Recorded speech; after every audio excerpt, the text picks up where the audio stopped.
Let me explain something to you about this 2026 tax reform. This is not modernization. This is continuation. What we're watching is exactly what's been unfolding for 40 years. The same transfer of wealth from those who work for a living to those who own for a living, period.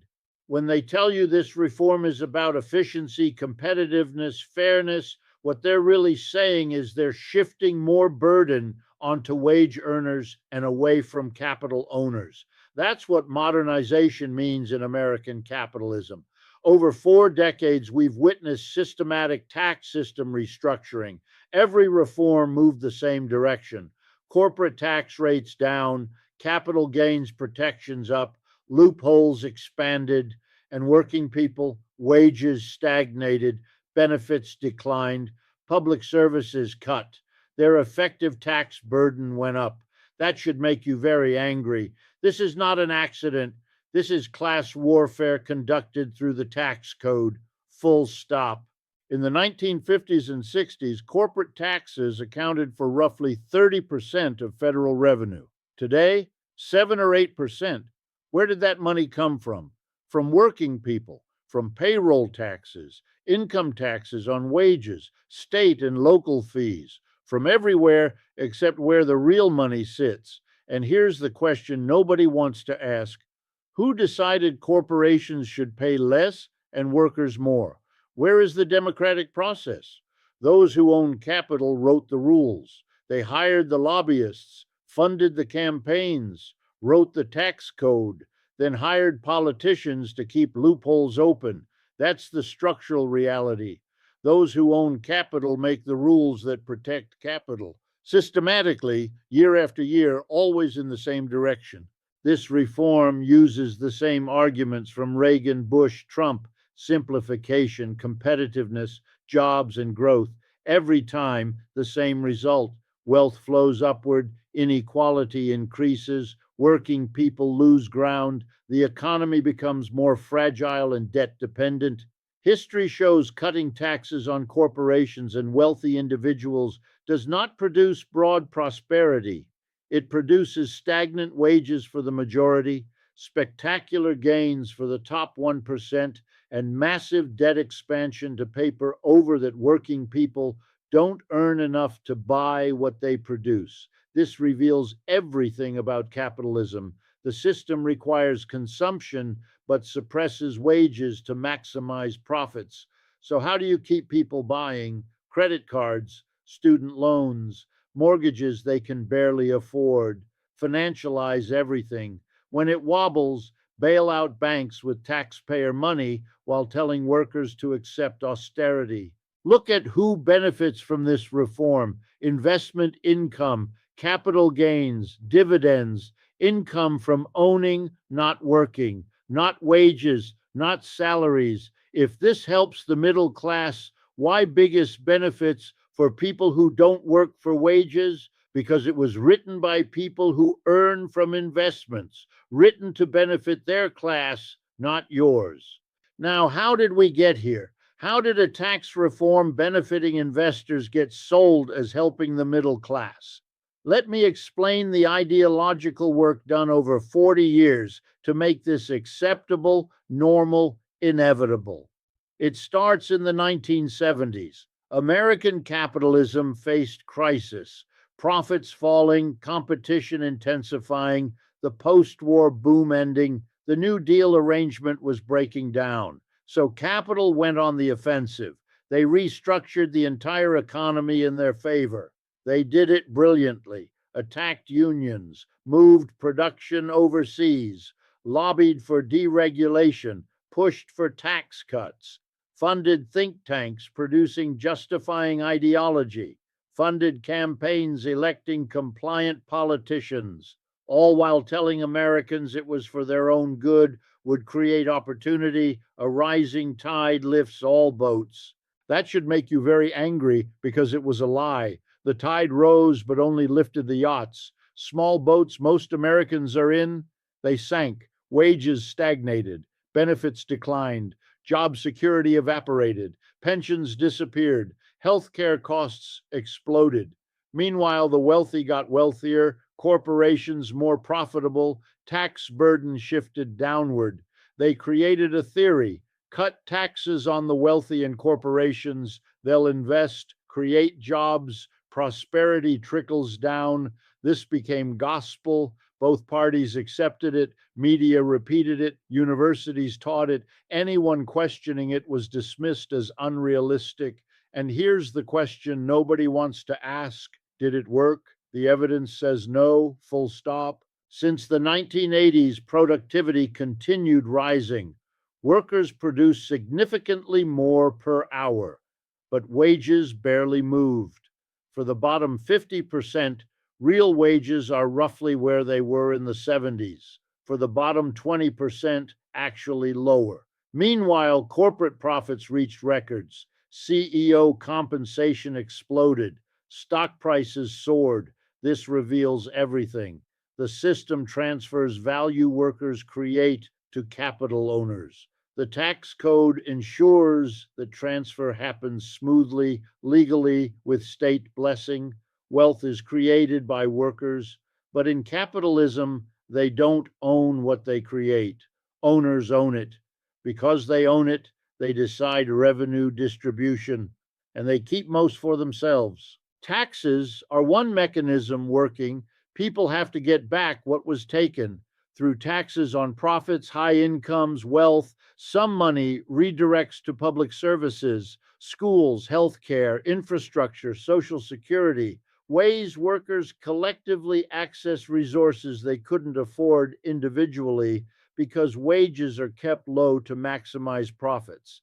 But the wealthy don't want to pay those taxes because they have power, control politics, fund campaigns, hire lobbyists, own media. They systematically reduce their burden and shift it onto workers. That's been happening 40 years.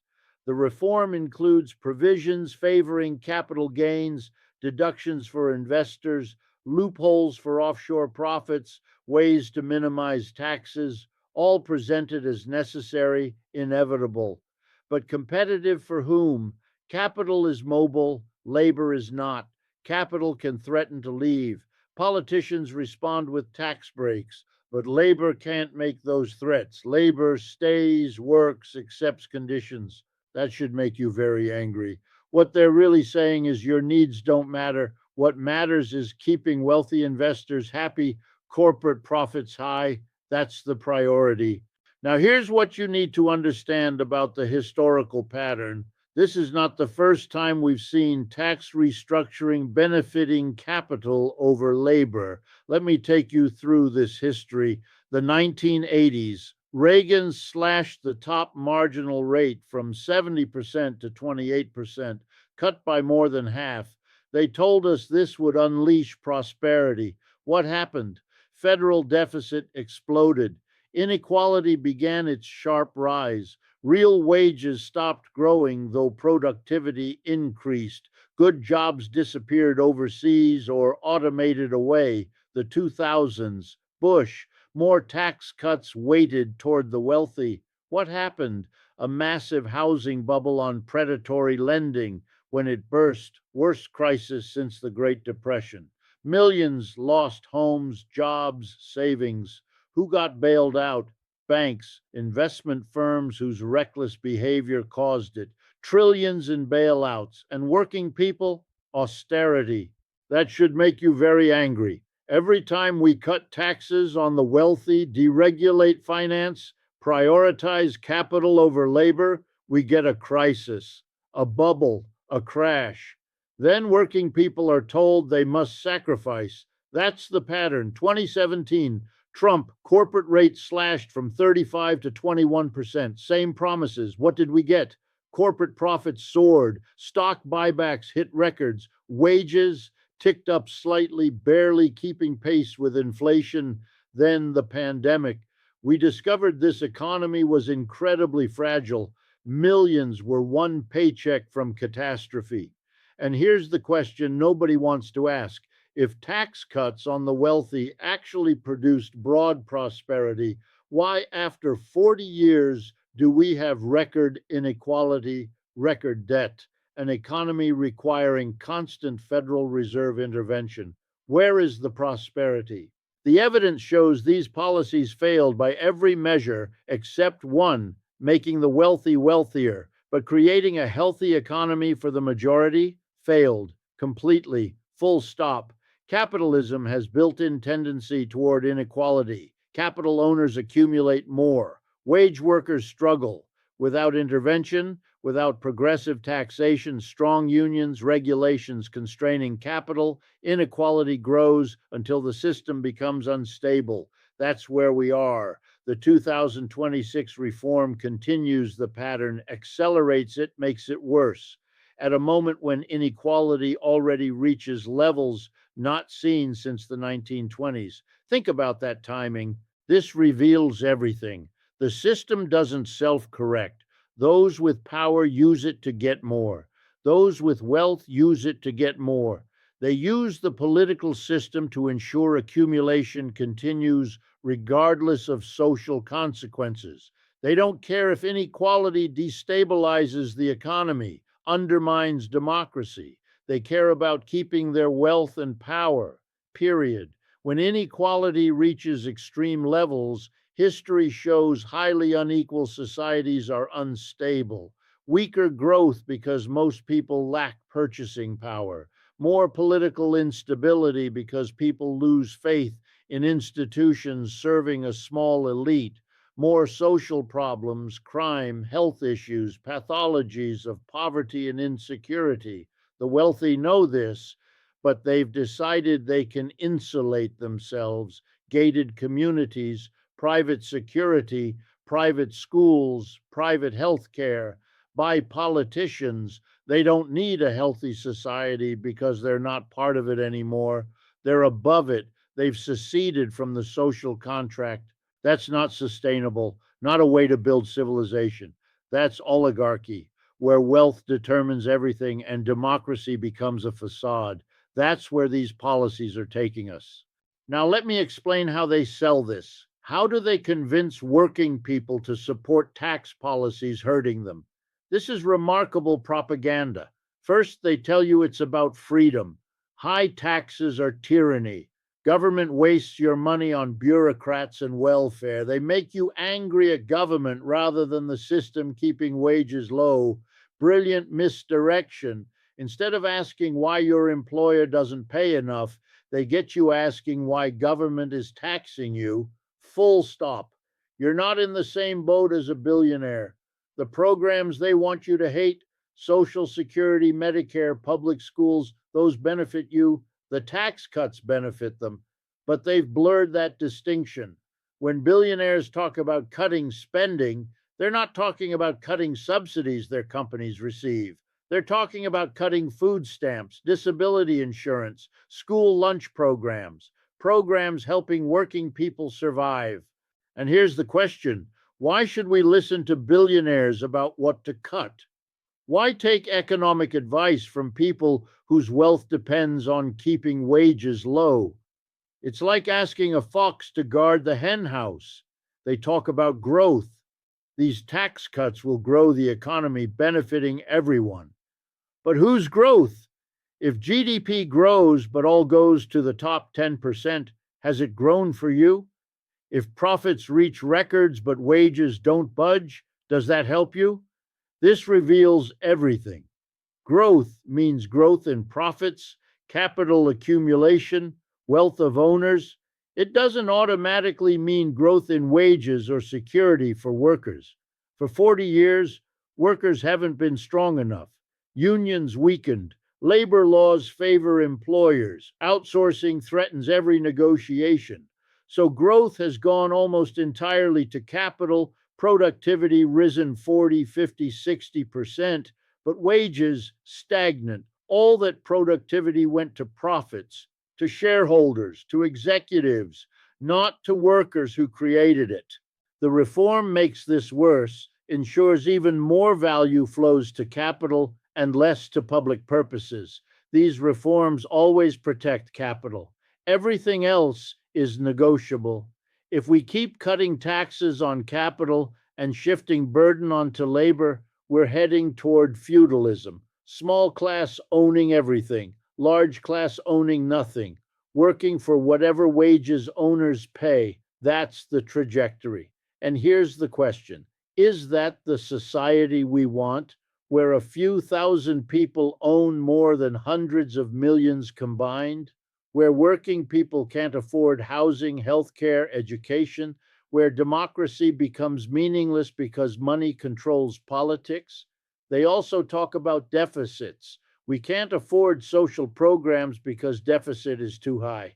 We must be fiscally responsible. Many people believe this, but they're selective. Happy to run deficits cutting taxes on the wealthy. Happy for deficits bailing out banks. But when spending would help workers, suddenly they become deficit hawks. This reveals everything. Deficits aren't really the issue. The issue is who benefits. If spending benefits capital, deficits don't matter. But if spending benefits workers, suddenly deficits are a crisis. The reform will likely increase the deficit. When that happens, they'll say we need to cut spending.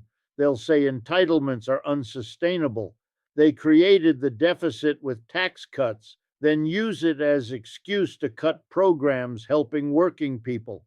This is the playbook. Starve the beast. Cut taxes to create a crisis, then use the crisis to cut social spending. It's deliberate. Let me explain what makes this moment particularly dangerous. We're talking about 40 years of cumulative policy effect hitting when the economy is already fragile, already dependent on unprecedented debt levels. The problem starts with wages. When wages don't keep pace with productivity, you create a gap. More production, but not enough purchasing power. We've severed that connection, kept wages down to maximize profits while expecting consumption to keep rising. That's impossible unless you find another way to give people purchasing power. And that way, debt. Full stop. We turned the American consumer into the American debtor. Credit cards, auto loans, student loans, mortgages, payday loans. Every possible credit form to make up for wages not being paid.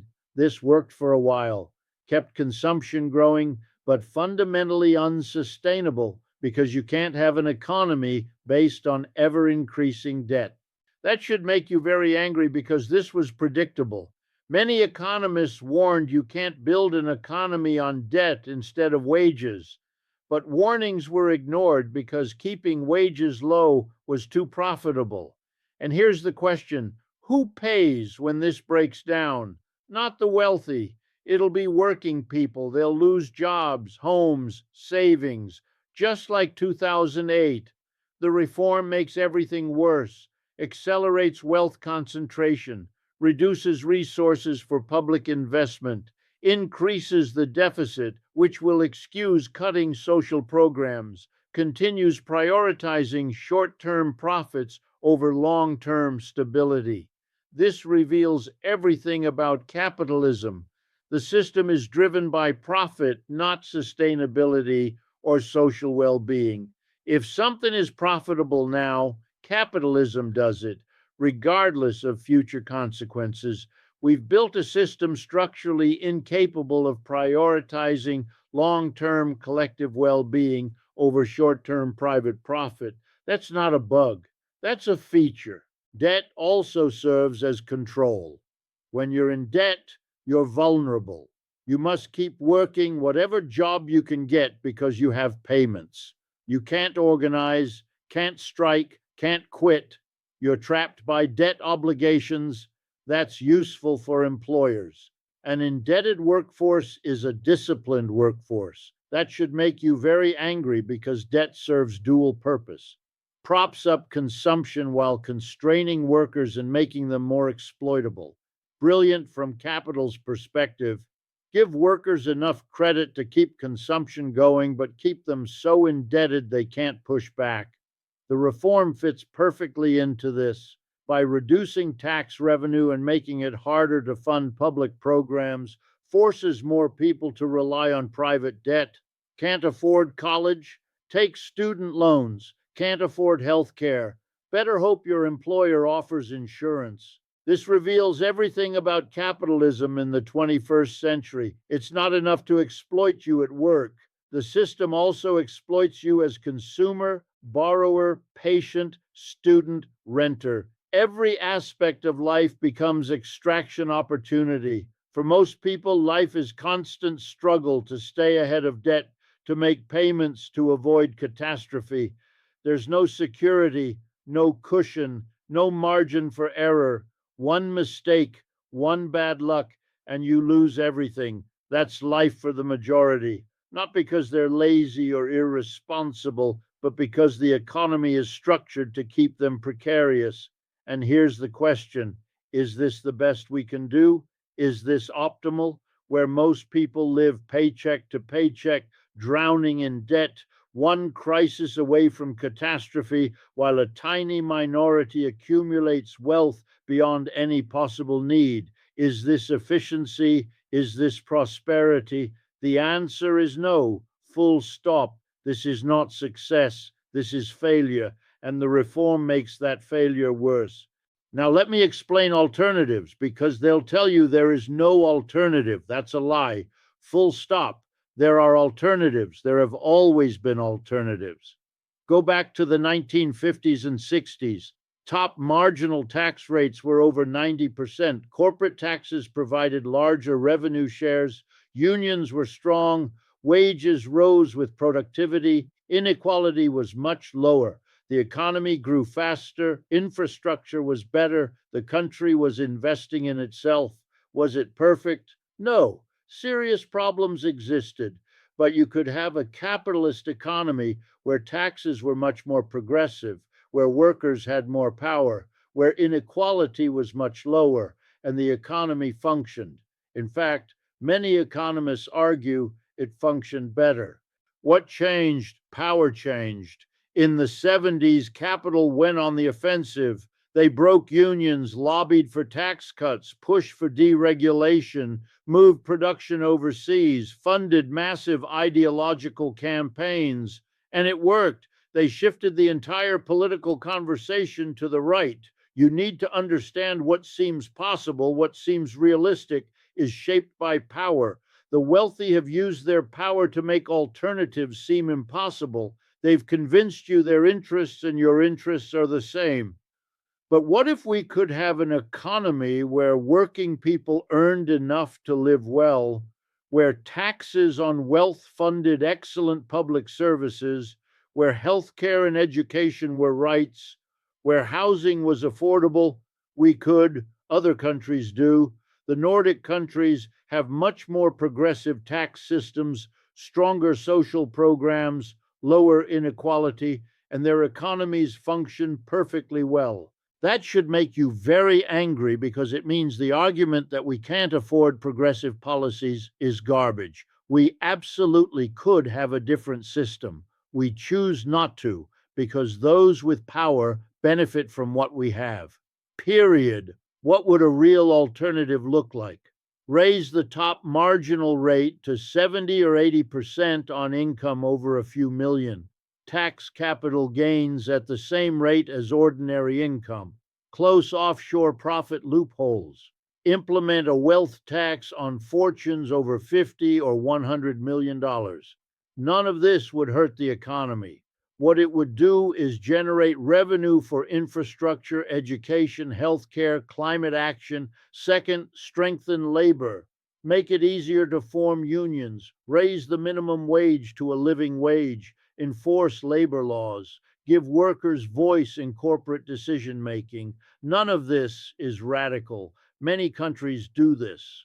Third, invest in public goods. Universal health care, free public college, affordable housing, high-quality education, modern infrastructure, clean energy. These investments pay for themselves through healthier, better educated populations. This reveals everything about how capitalism works and how it could work differently. The current system concentrates wealth at the top, but it doesn't have to be that way. We could have a system where wealth is broadly shared, where public goods are well funded, where working people have security and dignity, The question is whether we have the political will to demand it and fight for it.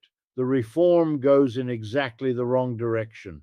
Instead of raising taxes on wealth to invest in public goods, it cuts taxes on wealth and makes public investment harder. Instead of strengthening workers, it strengthens capital. And here's the question: why do we accept this? Why don't we organize and demand something different? Partly because people are exhausted. When you're working two jobs trying to make ends meet, you don't have energy for politics. And that's by design, partly because of ideology. People have been taught capitalism is the only way. Markets are always right. Government is always inefficient. Wealth is always earned.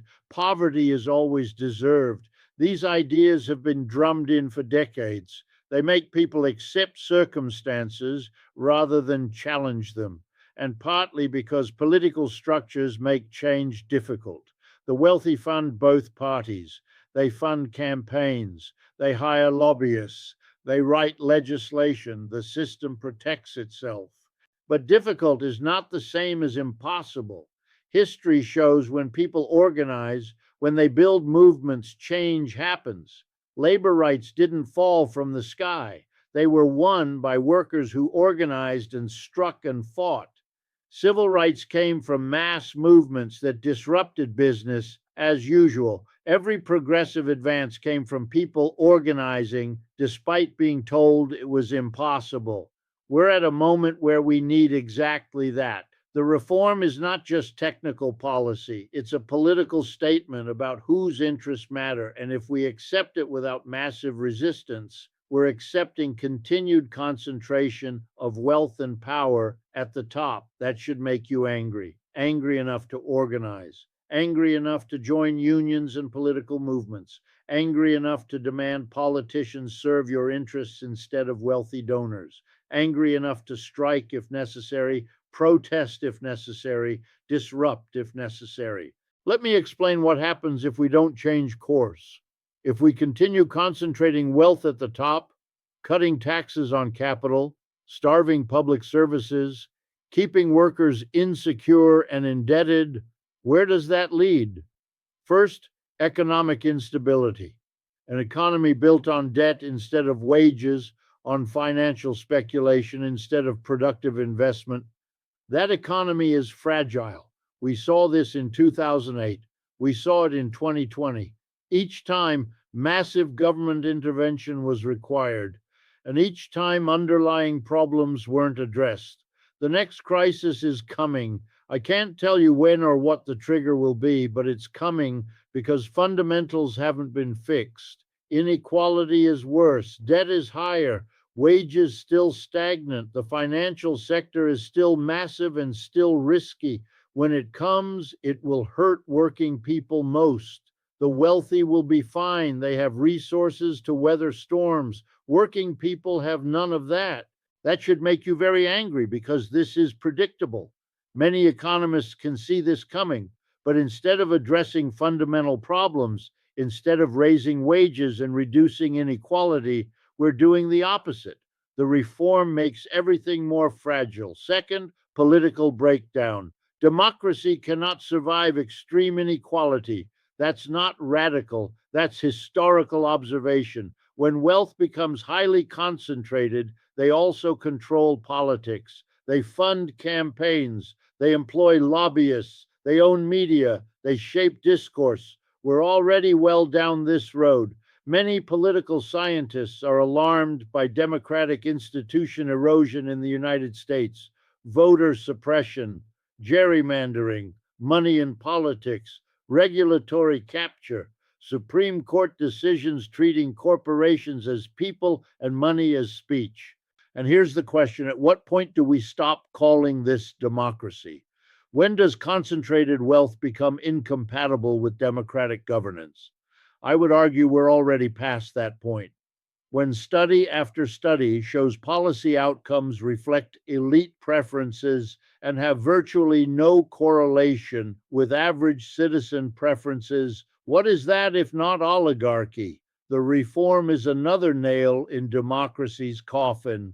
another demonstration that the political system serves the wealthy.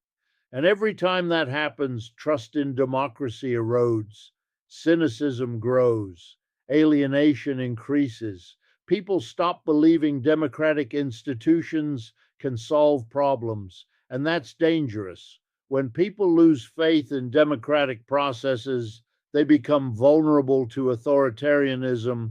They become willing to support strongmen promising simple solutions. We've seen this pattern throughout history. Extreme inequality leads to political instability, which leads to authoritarianism, which leads to catastrophe. Third, social breakdown. Extreme inequality creates social problems. When the gap becomes too large, societies fracture, trust breaks down, social cohesion disappears. People stop seeing themselves as part of a common project. Instead, it becomes us versus them. And I say that because this social breakdown is already visible. Look at the polarization. Look at the anger. Look at inability to have productive conversations. Look at conspiracy theories and paranoia and scapegoating. These are symptoms of a society under stress. The reform makes this worse by increasing inequality, by demonstrating the system serves the wealthy. It feeds anger and alienation and sense that democracy doesn't work. And that's a recipe for social explosion. If the reform passes, here's what many economists project over the next decade: inequality will continue increasing, real wages will remain stagnant or decline, household debt will grow, public services will deteriorate, infrastructure will crumble, healthcare will become less accessible, education costs will rise, housing will become less affordable, climate change will accelerate while our ability to address it weakens. That should make you very angry because this is our future if we don't change course. A future with less opportunity, less security, less democracy, less social cohesion, a future where the American dream dies completely. And here's the question: is that acceptable? Are we willing to accept that future? Because that's the choice we're making. Through our acquiescence, through failure to organize and resist, we're accepting it. Now, let me tell you what makes me angry. It's the waste, the sheer waste of human potential. We live in the wealthiest society in human history. We have technology and resources beyond what any previous generation could imagine. We could be solving problems, addressing needs, building beautiful, sustainable civilization, but instead, we're locked in this stupid system where a tiny group accumulates wealth far beyond any possible use while the rest struggles and the planet burns. It's insane, it's wasteful, it's tragic, and it doesn't have to be this way. But here's what you need to understand: we do have alternatives. The reform is not inevitable, it's a choice, a political choice made by politicians who could make different choices if they faced sufficient pressure from organized citizens. Let me be very clear about what fighting for change means. It means building power. Worker power through unions, political power through mass movements, community power through neighborhood organizations. All of these are necessary because power is the only thing that gets heard. And I say that because I want you to understand this is not hopeless. It's difficult, yes, but change is possible. It's happened before, it will happen again. The question is when and in what form.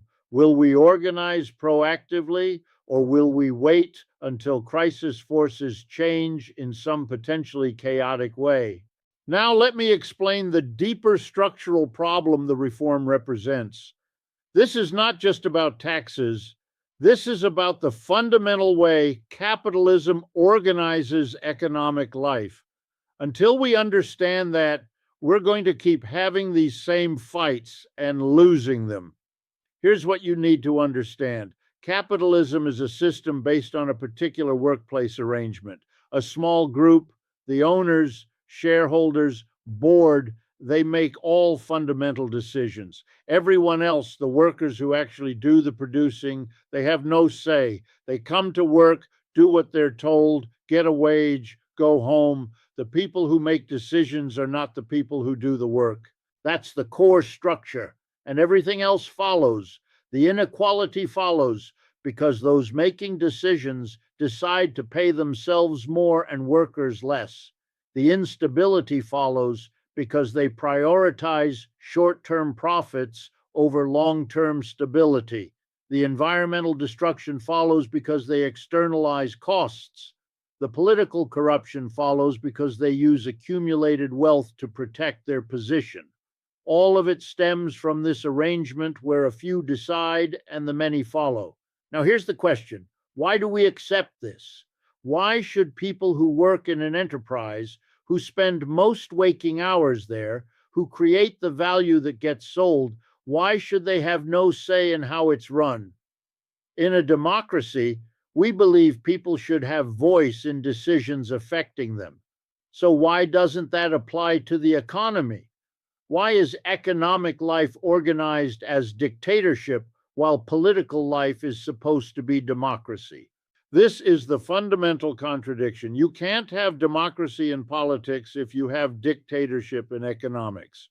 Economic power inevitably translates into political power. People controlling the workplace, controlling wealth produced there, use that control to shape politics serving their interests. That's what we've seen 40 years. That's what the reform represents. Let me be very clear. Until we change the enterprise structure, until we democratize the workplace, until workers have voice in decisions affecting their lives, we're going to keep fighting the same losing battles. We can fight for better taxes, for higher wages, for stronger regulations, and these fights are worth having.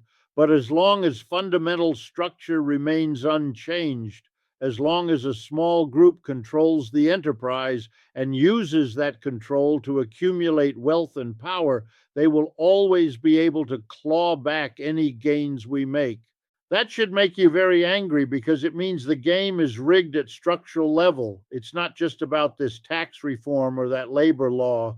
It's about who has power in the economy and how they use it. And until we address that fundamental question, we're going to keep losing. Now, let me tell you what an alternative would look like. Worker cooperatives, enterprises where workers are the owners and decision makers, where one worker equals one vote, where decisions about what to produce, how to produce it, what to do with revenue are made democratically by people who do the work. This is not fantasy. This exists. There are thousands of worker cooperatives worldwide. In the Basque region of Spain, Mondragon employs tens of thousands, manufactures everything from appliances to industrial equipment, and has proven over decades that democratic workplaces can be efficient, innovative, resilient. And here's what you need to understand. Worker cooperatives change the fundamental dynamics. When workers make decisions, they don't vote to ship their own jobs overseas. They don't vote to keep their own wages low while paying executives huge salaries.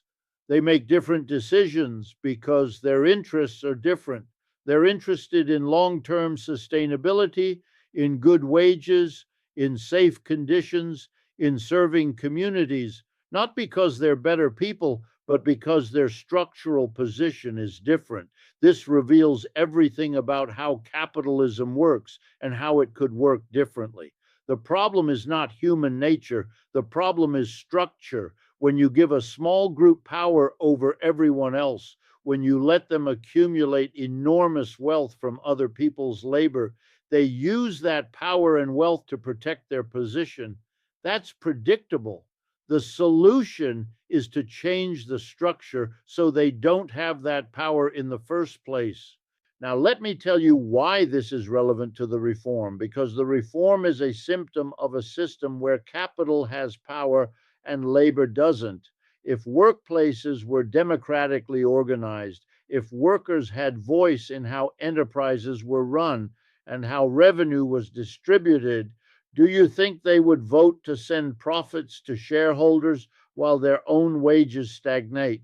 Of course not. They would use their political voice to create a system serving their interests. But they don't have that power because the workplace is organized as autocracy, and that economic autocracy undermines political democracy. And here's the question: how do we build worker power? Through organization, through unions fighting not just for higher wages, but for control over work, through political movements demanding different enterprise structures, through creation and support of worker cooperatives demonstrating alternatives are possible, through education helping people understand they don't have to accept the current system as natural or inevitable. Let me be very clear. I'm not saying we shouldn't fight against bad tax reforms. We absolutely should. These fights matter. They affect real people's lives. But we also need to understand these are defensive battles in a much larger war. And we're losing that war because we're not challenging the fundamental structure that gives capital its power. And I say that because I want you to think bigger than just this tax reform or the next election. I want you to think about what kind of economy we want, what kind of society we want, what kind of future we want to build. Let me explain the global context of this reform, because what's happening in the United States is not happening in isolation. This is part of a worldwide phenomenon where capital is reorganizing itself to maintain power in face of multiple crises. Here's what's happening around the world. Country after country, same pattern. Taxes on wealth and corporations being cut. Public services privatized or cut. Labor rights weakened. Inequality increasing. And everywhere, same justifications: competitiveness, efficiency, modernization, growth. It's a global race to the bottom where countries compete to offer the best terms for capital, and capital plays them against each other. Now, here's the question: how do we stop a race to the bottom when capital is mobile and labor is not? How do we prevent corporations from simply moving to wherever taxes are lowest? The answer is individual countries can't. What's needed is international coordination, international agreements on minimum tax rates, on labor standards, on environmental regulations. But here's what you need to understand: such coordination is possible. We have international agreements on trade. We have international institutions setting rules for finance. We could have international agreements protecting workers and environment and democratic sovereignty. But we don't, because those agreements would constrain capital, and capital uses its power to prevent them. The institutions we have, the World Trade Organization, the International Monetary Fund, the World Bank, these were created by and for capital. They enforce rules benefiting corporations and investors, not workers and communities. And I say that because you need to understand this is not natural order. This is a constructed system. After World War II, wealthy countries and powerful corporations built an international economic system designed to facilitate global mobility of capital and constrain any national efforts to regulate or tax that capital. That should make you very angry, because it means the reform is not just domestic policy. It's part of this global system where capital has organized itself internationally while workers remain fragmented nationally. And until workers organize internationally with the same sophistication that capital has, we're going to keep losing these battles country by country. International worker solidarity would mean unions in different countries coordinating demands and actions.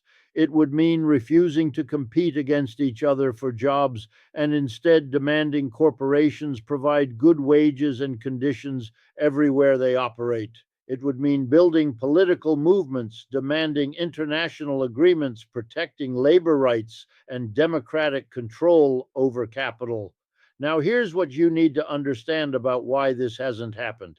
Nationalism, racism, xenophobia, these are weapons capital uses to divide workers. They convince American workers the problem is Mexican workers taking jobs, not American corporations choosing to move production to Mexico to pay lower wages. They convince workers in rich countries the problem is workers in poor countries, not the system pitting them against each other. This reveals everything about how capitalism works on global scale. The system requires divided working class. If workers in different countries recognize common interests and organize together, they would have enormous power. But as long as they can be kept fighting each other, capital can play them against each other. Let me be very clear. When they tell you we need to cut corporate taxes to stay competitive with other countries, what they're really saying is we're in a race to the bottom, and the solution is to participate rather than refuse it. But participating means accepting lower taxes on capital, which means less revenue for public services, which means more burden on working people. The alternative is to refuse the race, to coordinate with other countries to establish minimum standards that capital must meet regardless of where they operate. And here's the question: why should nations compete for capital? Why shouldn't capital compete for access to nations? After all, corporations need workers, need consumers, need infrastructure, need educated workforces, need stable societies. Why do we act as if nations need corporations more than corporations need nations? It's because capital has power and uses that power to set the terms, but it doesn't have to be that way. If workers and citizens organized internationally, they could set different terms. Now, let me tell you about another global dimension: tax havens, offshore financial centers. These are jurisdictions offering minimal taxation and maximum secrecy to attract wealth from around the world, and they've become central to how global capitalism operates. Corporations shift profits to tax havens. Wealthy individuals hide assets there. Illicit money flows through them, and all of this is legal, or at least tolerated. Many economists estimate trillions of dollars are hidden in tax havens, untaxed, and often used for purposes that would be illegal if visible. This represents massive theft from public treasuries worldwide. Money that should be funding schools and hospitals and infrastructure is instead sitting in offshore accounts, inaccessible to democratic control.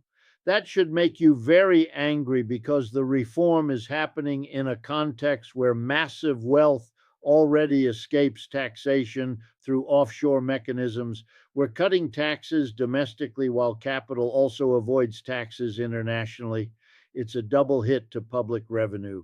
And I say that because you need to understand full scope of the problem.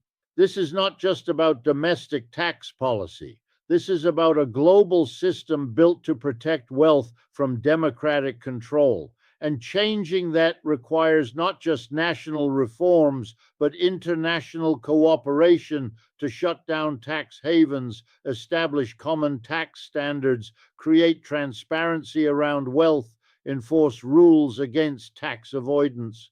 The climate crisis is a global crisis requiring global cooperation, but our economic system is organized to prevent the cooperation necessary to address it. Countries compete for investment and growth. Corporations resist regulations that might reduce profits. And the result is we're failing to take action necessary to prevent catastrophic climate change. The reform is part of this failure. By cutting taxes and reducing public resources, it makes it harder to invest in transition to clean energy. By concentrating wealth, it empowers exactly the fossil fuel interests that block climate action. Now, let me bring this together and tell you what you need to take away. The 2026 tax reform is not what they're telling you. It's not modernization. It's a continuation of a 40-year project to restructure capitalism in favor of capital against labor. another transfer of wealth upward, another shift of burden downward, another weakening of public capacity to serve collective needs. And it's happening at exactly the wrong moment when inequality is already extreme, the economy already fragile, democracy already endangered, the climate crisis demanding urgent action. But here's what you need to understand: this is not an accident. This is not incompetence. This is the system working exactly as designed. Capitalism is a system where those who own capital make the rules and use those rules to protect and enhance their wealth. The reform is just the latest example of this fundamental dynamic. And here's the question we need to answer: what are we going to do about it?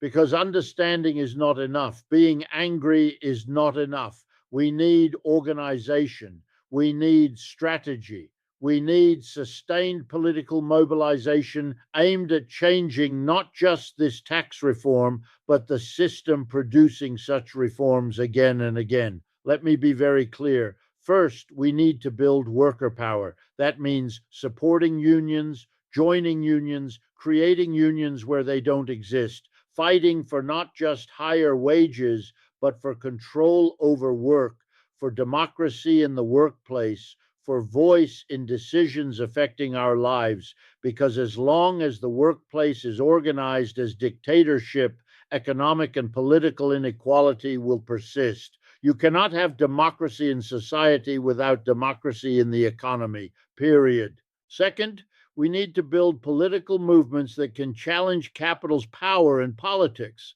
That means getting money out of politics, breaking the revolving door between government and corporate boardrooms, making politicians accountable to voters rather than donors, running and supporting candidates who will actually fight for working people. Third, we need to change the narrative, the story we tell about the economy. We need to stop accepting that what's good for corporations is good for everyone. We need to stop accepting inequality as natural or inevitable. We need to stop accepting there is no alternative. We need to tell a different story about worker control and economic democracy and shared prosperity and sustainability. And we need to tell that story everywhere until it becomes common sense. That should make you very angry, but also activated, motivated to do something, because this is our moment. The contradictions are becoming impossible to ignore. The suffering is too widespread, the inequality too extreme, the crises too urgent. More people are recognizing the system is broken, that fundamental change is necessary. The question is whether we can organize that recognition into effective political action. Now, here's what you need to understand about the obstacles: they're formidable. The wealthy control enormous resources. They own media. They fund politicians. They employ armies of lobbyists. They've built institutional structures designed to protect their power. Overcoming all of this requires sustained effort, strategic thinking, broad based organization. But here's what gives me hope: history shows change is possible. Systems that seem permanent have been overturned. Slavery was abolished. Women won the vote. Workers won the 8-hour day and the right to organize. Civil rights were won. All of these seemed impossible until they weren't, until people organized and fought and made them happen. Let me tell you what you can do starting today. Educate yourself about how the economy works, how capitalism functions, what alternatives exist. Share what you learn. Help others understand the system is not natural but constructed and changeable. Join organizations fighting for change, whether it's a union, political campaign, community group, climate organization, whatever aligns with your concerns. Join it and get active. Vote in every election. Vote for people who will fight for working people. Donate to progressive organizations if you can. Talk to your neighbors, co-workers, family about these issues. Build consciousness and solidarity. And most importantly, don't give up. Don't accept cynicism. Don't accept despair. Don't accept the idea that nothing can change, because that's what they want you to think. That's how power protects itself. But it's not true. Change is possible, but it requires us to act, to organize, to persist. Now, let me tell you why I'm doing this, because I believe in human potential. I believe we're capable of creating a much better world. I believe the suffering and inequality we see are not necessary, but are the result of a system that prioritizes profit over people. And I believe if enough people understand that, if enough people get organized and fight for change, we can transform that system. And I say that because I want you to join that fight, not because I have all the answers, not because I know exactly how to win, but because the fight itself is necessary, because accepting the status quo is accepting decline, accepting a future worse than the present. And I can't accept that. I don't think you should either. The reform is a symptom of a sick system. It's another example of how capitalism concentrates wealth and power, creates inequality and instability, undermines democracy and community. Fighting this particular reform is important. Every battle matters, but we also need to think bigger. We need to fight for fundamental transformation, for economic democracy, for a system where those who work control the enterprises they work in, where wealth is shared broadly, where public goods are well funded, where sustainability and justice are priorities. That's the vision. That's what we're fighting for, not just against this tax reform, but for a different kind of economy, a different kind of society. And achieving that requires all of us. It requires your voice, your energy, your commitment. It requires us to overcome divisions used to keep working people apart. It requires us to recognize our common interests and organize around them. It requires us to persist despite setbacks, because fundamental change never comes easily. Let me be very clear about what I'm asking. I'm asking you to think critically about the economy, about capitalism, about the system we live under. I'm asking you to reject the ideology that tells you this is the only way, this is natural, this is inevitable. I'm asking you to get angry about injustice, but channel that anger into organization and action. I'm asking you to join with others in building movements for change. I'm asking you to be part of the solution, because that's what it's going to take. Not heroes, not saviors, but millions of people organizing together, supporting each other, learning from each other, building power together. That's how change happens. That's how systems get transformed. And that's what we need now. The reform will probably pass. The wealthy have the power to get what they want. But that doesn't mean we accept it. That doesn't mean we stop fighting. Every setback is an opportunity to learn, to organize better, to build stronger movements. And every fight contributes to building consciousness, building organization, building capacity for future struggles. And here's what you need to understand as we close. This is not about this particular reform or this particular year or this particular country. This is about the larger project of building a just and sustainable economy serving human needs rather than profit. That project will take generations. It will have victories and defeats. It will require patience and persistence and courage. But it's the most important project we can engage in, because everything else depends on it. Climate stability depends on it. Democracy depends on it.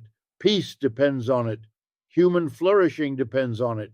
So, yes, fight against the reform, absolutely, but also fight for economic democracy, fight for worker control, fight for fair taxation and robust public services, fight for international cooperation and solidarity, fight for a system that puts people and planet ahead of profit. That's the struggle of our time. That's what history will judge us on. Whether we had the courage to challenge an unjust system and build something better. and I believe we can do it.